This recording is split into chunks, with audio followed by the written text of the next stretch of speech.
বামনগাছি মালিয়াকুর বাজিতপুর এলাকায় খুনের ঘটনায় এখনও হদিশ নেই মাথার।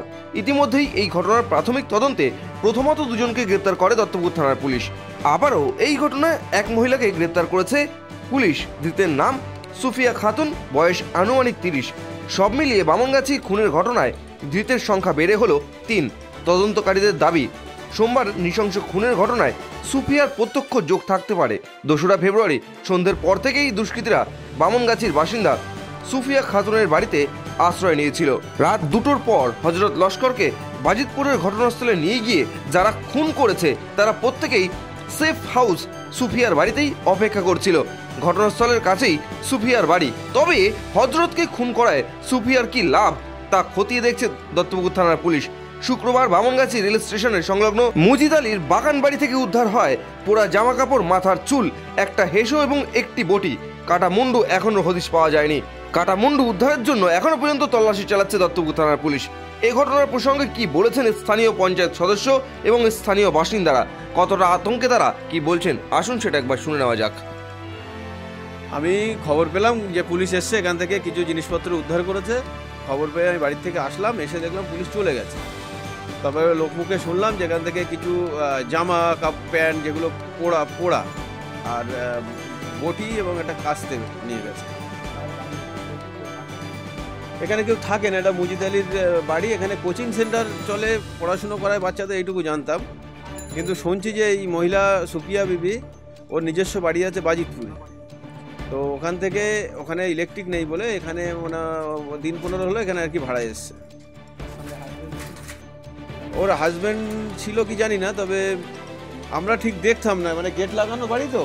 আর এখানে বামনগাছি স্টেশনের একদম সংলগ্ন, দেখতে পাচ্ছেন প্রচুর মানুষ এখানে থাকে, অনেক ভাড়াটিয়া মানুষও থাকে, নতুন নতুন মানুষ আসে, আর চেনা যায় না।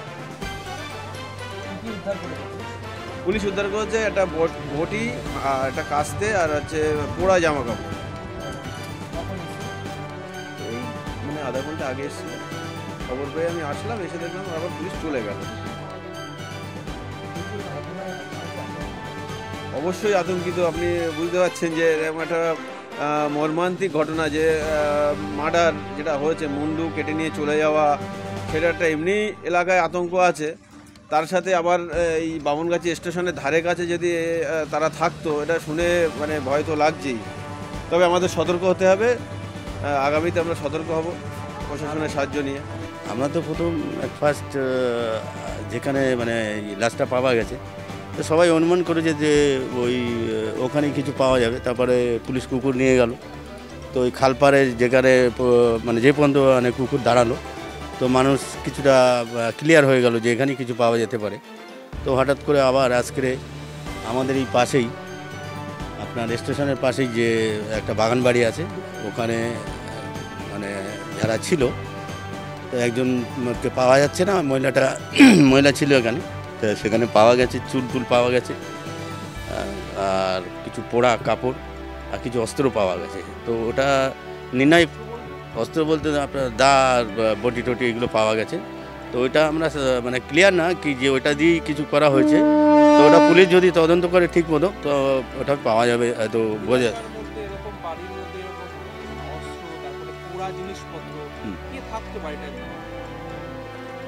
ওর বাড়ি ছিল ওই আপনার ওই পাশে, ওর তো আপনার ওই কারেন্ট ছিল না বলছিল, কারেন্ট কেটে দিয়েছিল। তো মুজিদ আলী বলে একজন আছে, তো তার বাড়িতে ও আশ্রয় নেয় যে আমার একটু কদিন থাকতে দিন। মহিলার নামটা সম্ভবত সুপিয়া। তো ওইটা থেকে ওর বাড়িতেই এইটা দিয়ে এইগুলো পাওয়া গেছে। আমরা সবাই আতঙ্কের মধ্যে আছি, এরকম একটা মর্মান্তিক জিনিস আমরা কোনোদিন দেখিনি। পুলিশ তদন্ত করলো, বলছে নাকি হেসো পেয়েছে, চুল পাওয়া গেছে, মাথা পাওয়া যায়নি, এইসব বললো। তো বলে চলে গেল পুলিশ। দেখছে এটা একটা আতঙ্ক আমাদের সবার মধ্যে, কারণ আমাদের তো ইয়ং ছেলে রয়েছে।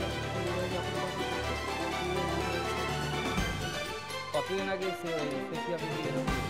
এই তো শুনছি দিন 15 হয়েছে, যা বলে তার থেকে একটু বেশি হয়। দিন 15 এসে গিয়ে এই কাজ হয়, আর আগেই হয়। এখন হয়েছে ছেলে অন্য জায়গার, কোথাকার গাইঘাটার ছেলে, হলো বাজিতপুরে, তার মুন্ডু পাওয়া যাচ্ছে এখানে। ব্যাপারটা বুঝলি না, ব্যাপারটা ভাবনার বিষয়। আতঙ্কিত, খুবই আতঙ্কিত।